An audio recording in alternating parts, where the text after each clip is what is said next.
నేనే పునరుద్ధానమును నేనే జీవమునై ఉన్నాను అంటున్నాడు. హల్లెలూయా.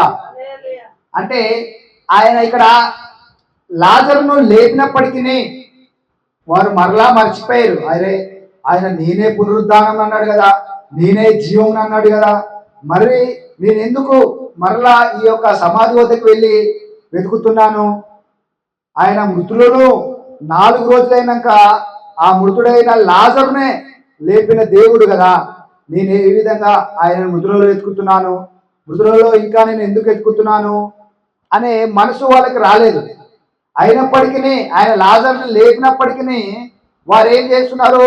యేసుప్రభువు చనిపోయారు, మృతులలో ఉన్నారేమో అని వెళ్ళి అక్కడ ఎత్తుకుతున్నారు. కానీ దేవుడు ఏమంటున్నాడు? నేనే పునరుద్ధానమును జీవమును. ఈ మాట నమ్ముచున్నావా అని ఆమెను అడిగాను. అంటే ఆమె నమ్మింది కానీ మర్చిపోయింది. మనం నమ్ముతాం కానీ కొన్ని విషయాల్లో అవును దేవుడు చేస్తాడు, ఖచ్చితంగా దేవుడు కార్యం చేస్తాడు అని మనం నమ్ముతాం, కానీ మర్చిపోతాం. కొన్ని సందర్భాల్లో మనము మర్చిపోతాం, అవును దేవుడు కార్యం చేస్తాడన్నాడు కదా అనే విషయాన్ని మనం మర్చిపోతాం. ఇక్కడ మరియ కూడా మర్చిపోయి పెందకాళ్ళే లేచి ఆదివారం రోజు పొద్దున్నే లేచి ఆ సమాధి వద్దకు వెళ్ళినట్టు మనం చూస్తున్నాం. ఎందుకంటే ఆమె మర్చిపోయింది, యేసయ్య అక్కడ లేడు, ఆయన చెప్పినట్లే లేస్తాడు అని చెప్పాడు కదా.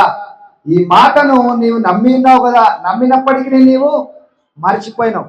అందుకనే మనం ఎప్పుడూ ఆయన మాటలను జ్ఞాపకం చేసుకుంటూ ఉండాలి, మర్చిపోవద్దు.